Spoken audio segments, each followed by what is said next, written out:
Yun, so gawa lang tayo ng video. Kasi meron tayong na-receive na good news. Yan, so good news to para sa amin, lalong-lalo sa asawa ko.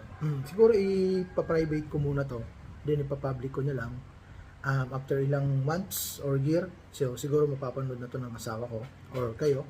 Yan, kasi share ko lang, etong good news kasi naka-receive kami ng email galing from US, California, na ito regarding to sa application ng asawa ko bilang isang teacher sa ibang bansa.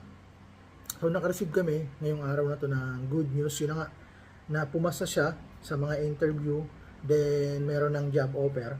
So sign na lang, then process ng requirements. So good news sa part na na-approvean siya. Kasi grabe yung inantay namin, lalong-lalo na siya, talagang aim na aim niya na makapagtrabaho sa ibang bansa bilang teacher. Grabe din yung hirap, sakripisyo, pagod na ginawa namin. So, pumunta pa kami ng Naga last year, then para umattend ng orientation, then nakailang balik kami ng Manila, 3 times, pabalik-balik. Then, after nun, after ilang months, after ilang years na pagpupursige, yan, so pagtsatsaga, tuloy-tuloy, then dumating na nga yung good news na pumasa nga siya. So masaya dun sa part na yun, pero sa totoo lang ako sa part ko, kung ako yung tatanungin, ayoko talaga na mag-abroad yung asawa ko. Kasi sabi ko sa kanya, dito na lang tayo kasi meron ka naman trabaho, teacher ka naman dito, T3 kung tawagin, teacher 3. Then tayo, meron naman tayong business, maliit na business, meron naman tayong mga racket-racket dito. Sabi ko sa kanya, kayang-kaya naman natin dito mabuhay, kaya naman natin mabili yung gusto natin, kaya naman natin makain yung gusto natin makain, mapuntahan yung gusto natin puntahan. Although, kailangan ng konting ipon, din pagtitipid, syempre para sa mga luho. So, siya naman kasi iba naman yung mindset niya. Sabi niya, try natin at least one contract or depende. So, ipon lang tayo,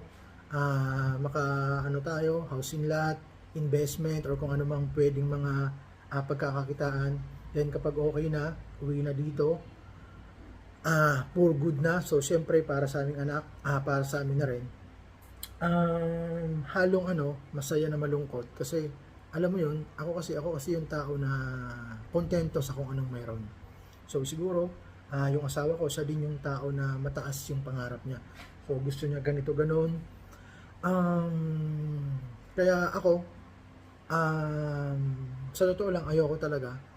Pinipigilan ko siya nung mga una, pero kita ko sa kanya yung talagang dedication niya, yung talagang porsigido siya, yung talagang gustong gusto niya talaga. So alam mo yun, kapag nakikita mo sa asawa mo yun na gustong gusto niya talaga, tapos pinipigilan mo na parang ayaw mo na gusto mong suportahan yung asawa mo kasi nga sobrang pinupush na talaga. So sa part ko, sinuportahan ko na lang siya kahit ayaw ko. Katulad ng sabi ko sa inyo, pumunta kami ng Naga, nakailang balik kami ng Manila 3 times. Then ito na yung good news. So sana magtuloy-tuloy. Sana maganda yung result. Magbunga yung plan namin para sa aming pamilya.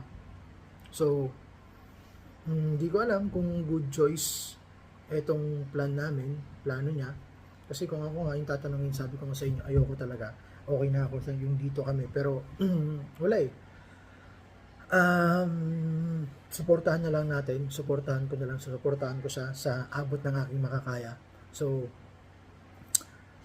yun. Siguro, after ng ilang months o years, depende kung kailan ko to i-upload, magpapanood niya to, makikita niya to. So ingat ka palagi dyan. So sana galingan mo sa trabaho, then focus tayo sa goal, kung ano man yung napag-usapan natin, then mag-iingat ka palagi dyan. So enjoyin mo lang yung trabaho, tapos huwag makakalimot sa taas para at least kung ano man yung plan natin dati pa hanggang ngayon, yun. So sana ingat ka palagi dyan, then Lagi lang tayo mag-pray sa taas. So, yun lang. I love you. Yun, so ngayon, July 5, 2024. So ngayon nga kami nakareceive ng good news from USA, California.